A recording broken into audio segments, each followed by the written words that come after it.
I've only ever run ultra marathons as a kind of one off.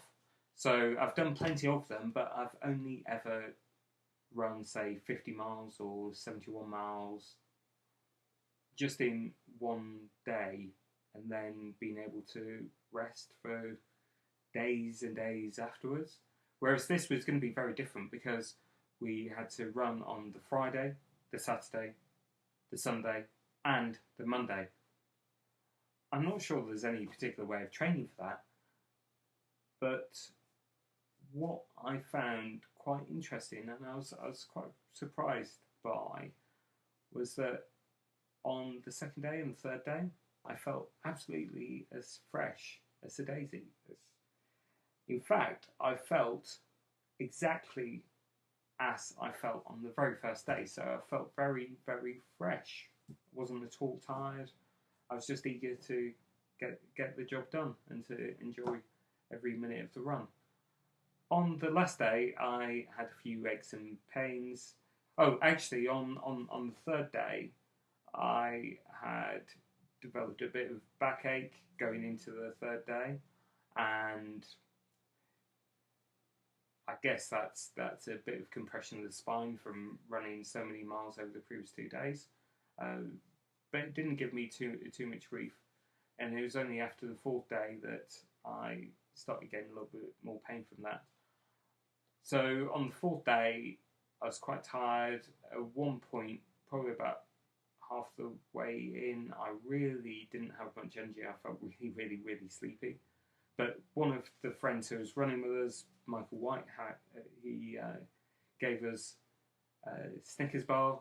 I stuffed that into my mouth, and instantly I had energy to carry on, and off I ran. So I think I was actually suffering quite a bit during the last 20 miles of the final day, which was about 35 miles in total, and I had real problems with my right leg, lower leg. It felt like shin splints, which I guess is quite possible since we covered actually quite a lot of mileage, and so I had to keep stopping, spraying some kind of deep heat type freeze stuff on my leg, which seemed to last for about 3 miles or so. Then I'd have to do it again. Apart from that, it was kind of okay. Sometimes I'd have to walk a little bit. Going up some of the hills was actually quite tough on really, really, really tired legs. But at the end, which was quite funny, was that Sophie came running towards us. We'd been walking a little section, and as we were coming into Hythe, because we'd seen her, we realised that actually we were pretty close to the end. And somehow we managed to put on a bit of a run.